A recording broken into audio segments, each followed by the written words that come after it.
Question 15 prove the following identity मधलं 10वं गणित आहे. In bracket sec A plus cos A in another bracket sec A minus cos A equal to tan square A plus sine square A. तर इथे आपल्याला prove करायचं आहे LHS side is equal to RHS side. आता दोन्ही कंसाचा आपण गुणाकार करून घेऊ, दोन्ही ब्रॅकेटचा आपण इथे गुणाकार करून घेऊ. इथे मल्टिप्लिकेशन करायचं आपल्याला. सेकनी आधी ब्रॅकेटला गुणायचे, नंतर सेकनी आधी पूर्ण ब्रॅकेटला गुणायचे, नंतर पॉझिटिव्ह प्लस कॉस ए नी ब्रॅकेटला गुणायचे. Sec A into sec A, sec square A, sec A into minus cos A, sec A cos A, positive cos A plus cos A into sec A, cos A into sec A, minus cos A into cos A, cos square A.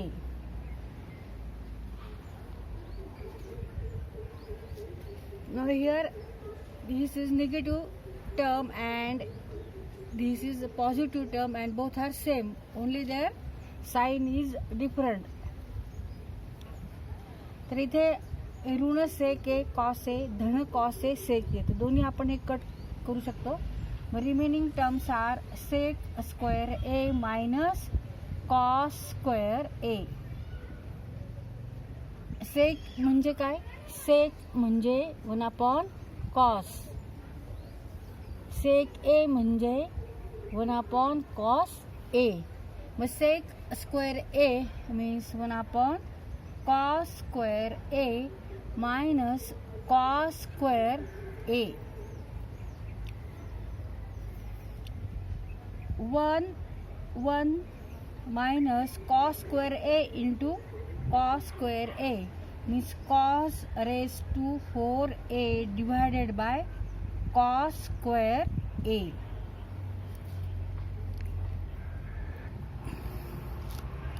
Now we use here expansion formula.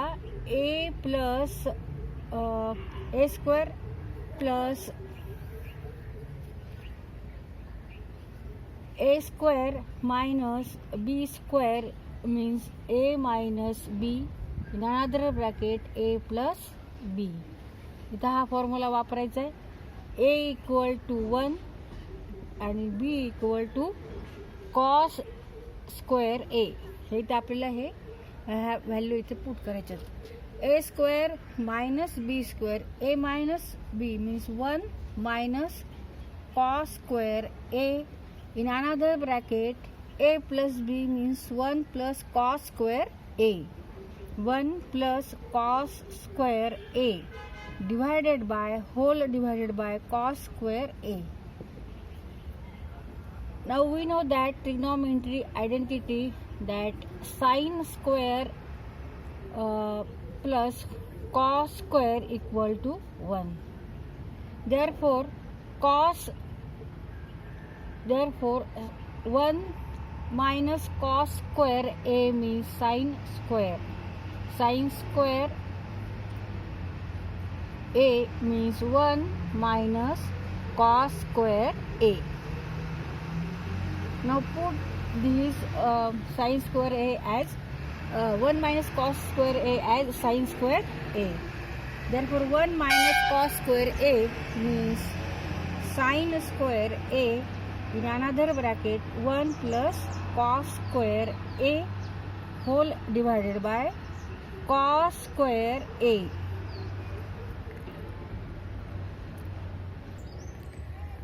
Sin square 1 minus cos square a means sin square a, and remaining term 1 plus cos square a whole divided by cos square a. Now sin square a into 1 means sin square a, sin square into cos square, sin square a into cos square a whole divided by cos square a equal to sin square upon cos square. Sign square A upon cos square A plus sine square A cos square A divided by cos square A. Now sine upon cos means tan. Sin square a upon cos square a means tan square a, and this cos square is numerator and this is denominator. तर इथे आपण हे दोन्ही cut करू शकतो. Therefore remaining is only sin square. Therefore answer is tan square a plus sin square a, and it is equal to RHS side of the expression.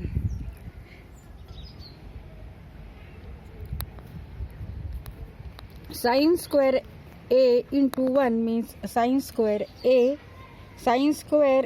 into cos square a divided by cos square a. Now sin square upon cos square and sin square a into cos square a upon cos square a. इथे cos square cut झाले. Now sin upon cos means tan. Therefore answer is tan square a plus sin square a, and which is equal to RHS side. Therefore LHS equal to RHS.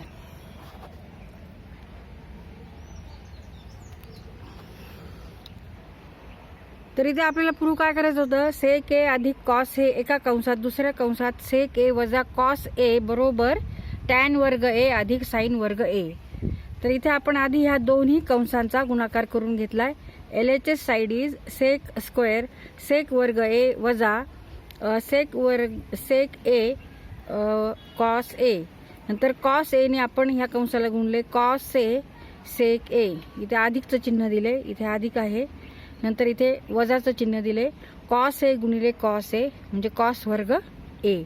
आता ह्या दोन्ही term सारख्या आहेत. इथे cos A sec ए, इथे पण सेक A cos ए, आणि इथे हे निगेटिव्ह आहे, इथे पॉझिटिव्ह आहे, इथे ऋण आहे, इथे धन आहे. त्यामुळे आपण हे दोन कट करू शकलो. मग सेक उरलेले टर्म्स कोणते आहेत, पदक कोणते आहेत, सेक वर्ग ए वजा कॉस वर्ग ए. पण सेक म्हणजे काय तर 1 अपॉन कॉस, 1 कॉस. मग इथे आपण सेक बरोबर सेक वर्ग ए बरोबर 1 भागिले कॉस वर्ग ए वजा कॉस वर्ग ए. आता इथे आपण तिरकस गुणाकार करून घेतलाय. 1 वजा कॉस वर्ग ए गुणिले कॉस वर्ग ए म्हणजे कॉसचा 4था घात ए भागिले कॉस वर्ग ए. आता इथे ह्याचा आपण फॉर्म्युला वापरून एक्सपान्शन केलं. ए वर्ग वजा बी वर्ग बरोबर कंसात ए वजा बी दुसऱ्या कंसात ए अधिक बी. पण इथे ए बरोबर आपण काय घेतलंय 1 आणि बी बरोबर कॉस वर्ग घेतलेलं आहे, कॉस वर्ग ए. मग आता ह्या फॉर्म्युलेत आपण ठेवलेले आहेत. ए वजा बी म्हणजे 1 वजा कॉस वर्ग ए आणि ए अधिक बी म्हणजे 1 अधिक कॉस वर्ग ए भागिले कॉस वर्ग ए. आता आपल्याला माहिती आहे की फंडामेंटल आयडेंटिटी काय आहे ट्रिग्नोमेट्रीची, साइन वर्ग ए अधिक कॉस वर्ग ए बरोबर 1 म्हणजे साइन वर्ग ए बरोबर 1 वजा कॉस वर्ग ए. तर इथे आपण 1 वजा कॉस वर्ग ए च्या ऐवजी साइन वर्ग ए इथे ठेवलेले. कंसामध्ये 1 अधिक कॉस वर्ग ए भागिले कॉस वर्ग ए. मग साइन वर्ग ए गुणिले 1 म्हणजे साइन वर्ग आणि साइन वर्ग 1 गुणिले कॉस वर्ग ए म्हणजे इथे अधिकचं चिन्ह द्यायचं आहे, अधिक साइन वर्ग ए कॉस वर्ग ए भागिले कॉस वर्ग ए. ह्याचाच अर्थ काय होतं, साइन वर्ग ए भागिले कॉस वर्ग ए अधिक साइन वर्ग ए कॉस वर्ग ए भागिले कॉस वर्ग. पण आता इथे साइन अपॉन कॉस म्हणजे साइन भागिले कॉस म्हणजे काय आहे टॅन. मग टॅन वर्ग ए आणि इथला एक कॉस वर्ग ए कॉस वर्ग ए कट झाला कारण हा अंशस्थानी हा छेदस्थानी आहे. मग रिमेनिंग टर्म उरलेले पद काय आहे साइन वर्ग ए. मग उत्तर आहे टॅन वर्ग ए अधिक साइन वर्ग ए आणि ती म्हणजे उजवी बाजू आहे समीकरणाची इक्वेशनची साइन वर्ग ए. मग इथे आपण प्रूव्ह काय केलं, LHS side equal to RHS side.